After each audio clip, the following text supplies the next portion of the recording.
Hi, today I'll be solving a problem called longest consecutive sequence. It is LeetCode problem 128. The problem statement says, given an unsorted array of integer nums, return the length of the longest consecutive element sequence. You must write an algorithm that runs in big O of n time. So just to understand what the problem statement says, I'm going to copy down the example 1 input array, and just to understand the problem, I'm going to sort it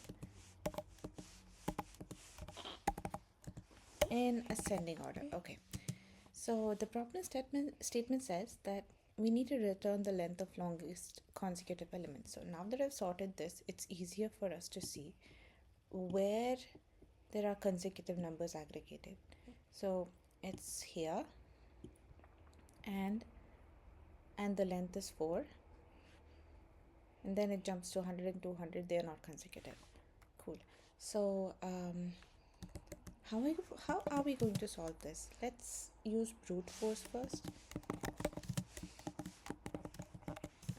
Okay, so first, as usual, I'm going to scan the input array, that is this, and then I would consider sorting also an optimization, because since I've solved this problem before and it says consecutive sequence, I know an idea of what it would look like, what consecutive sequence would look like, and how it would make it easy for me to identify them if they are arranged. However, with brute force I wouldn't have that idea, but I'm just going to go to the first element and then loop back in and look for the +1 increment here in the same list. So I think it's going to be big O of n again, because we are looping for the second time, and I'll do this until I reach I don't see any consecutive elements anymore. So the worst case it can be is big O of n. So that's why I have written big O of n. It's going to be big O of n square.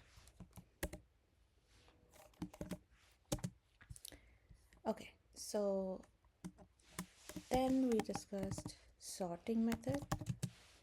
Since we'll be using merge sort, the dominant time complexity is going to be big O of n log n. But since we must write an algorithm that runs in big O of n time, we have to see. Okay.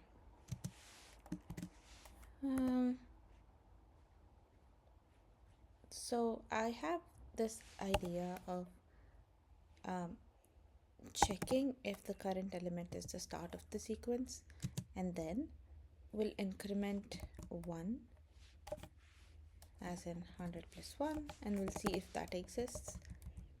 If it does, and then we're going to keep on incrementing. Just to optimize here, in brute force we just used the input list as is, but to save us the headache of going through each and every element and scanning it, I would like to use sets.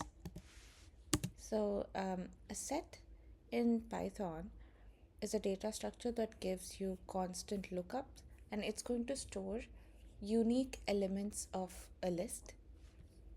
So if I do set of this example here in Python, it's going to give me a data structure called set, and it would have just these elements. Since there are no duplicates, let's say it was 1 1 here, then we would just have the distinct elements of the input array.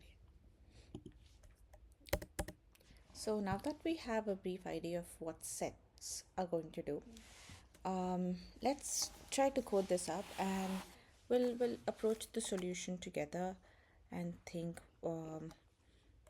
together Okay, let's start. I would like to know the length of nums, just for the sake of it, and for I in range of n. So here I'm using the length to just scan the elements of nums. So how do I guarantee that nums of I, as in the number, is the start of the consecutive sequence? How do I guarantee it? I'm going to guarantee it by checking if its previous number, predecessor, does not exist in the input array. So nums of I minus 1 not in nums. If there is no 99 in the input, that means 100 is a potential to be the start of the consecutive sequence. I'm not going to do nums since we talked about sets. Let's just initialize that nums, and I'm going to call it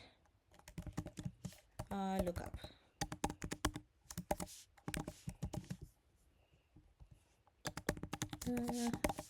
If it's not in lookup, then our streak is 1. So our streak is 1 currently, and now while nums of I plus streak exist in lookup. So what does this do? I'm not using a for loop which we know will run till the end of the list or end of the set. What I'm using is while. So while in the worst case will run up to the end of the set, but in most of the cases it's going to return much before that. So let's see. If nums of streak is in will increase the streak by 1. So what's going to happen is, let's say we start with 1 and we are looking if 0 exists in the array or not, and then we do nums plus streak, which has been initialized to 1. So if nums plus streak, that is 2, is in lookup, I'm going to increment streak again. So now it will be nums plus 2 increments.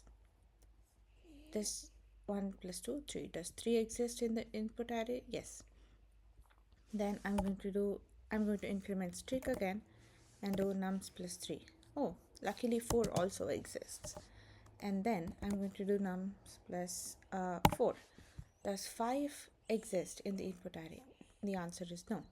So what should I do? I'm going to save my current streak, which says 4. Mind you, when I just use streak, which is a bad variable number, but it's actually calculating the length of the consecutive elements. Oops, sorry, not here. I have already initialized it right there. And what I need to do is send the output. So in the worst case, what can the length of the consecutive elements be? 1, right? So I'm always going to store the maximum streak for every number in the input array. So how is this going to work? So when I go to 2, I'm going to see if minus 1, as in 1, is in the lookup. Oh, it is. That means it's already a part of a consecutive sequence, and I'm not going to enter this while loop. The same happens for 3 and 4. For 100, yes, it enters here once, but there's no 101, so That ends quickly, and so does 200. So this was the dry run. So max of streak and output will always be stored in output. Okay. So output will always store the maximum streak for all of the numbers that we scan. Okay. So what we need to do is return the output and see. Okay. Luckily, we are doing good. To be honest, I racked my brains about this solution, and I looked at other solutions. They were wonderful, and this was the easiest I could do. Oh, I got a wrong answer. I missed an edge case. So look at the description here. So nums will start with length of 0, and I always assumed it would be 1. So that's why I thought input as well, output minimum would be 1. My bad. So if n is 0, return 0. Let's see. I don't think I've missed any other test cases, but it's always a learning curve. Oh, time limit exceeded.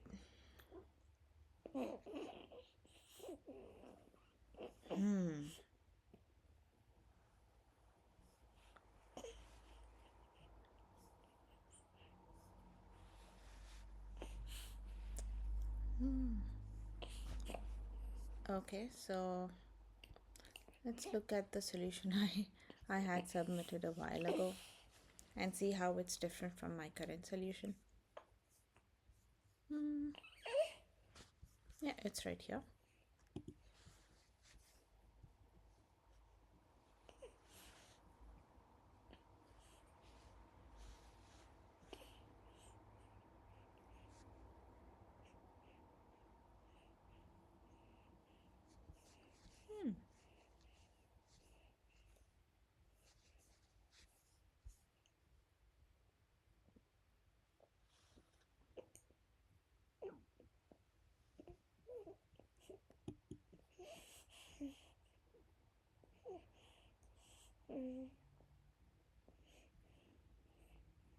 This is strange. Okay.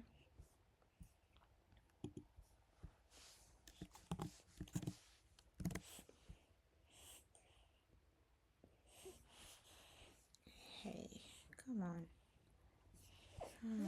I don't know what.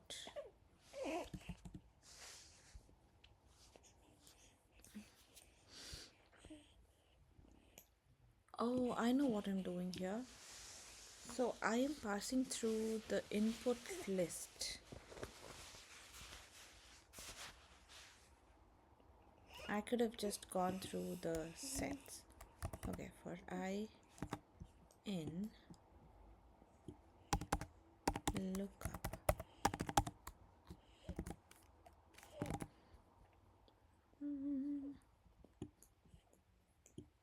Okay, so nums of I have to change that to I. Okay. Let's try this again. I think I passed the first time I just passed nums as is. I was not passing the set. That meant that I was also looking at potential duplicates in nums, and which was not optimized. Okay, so we are here now. Let's see what the top solutions have used. I think it's pretty much the same. This is one of the lines of code that I enjoy seeing. So what it does is when the program terminates, it's manipulating the container in which this code runs in LeetCode, and there it's on the local file where they calculate the runtime. It's overwriting it, and whatever the runtime is, let's say was like 100 milliseconds, it's going to overwrite 3 milliseconds. And this is one clever way to do it. But other than that, I think let's see what other solutions. Yeah, sorting. Hmm. Interesting. I would like to end the session now. I learned something new. I hope you did too. Thank you.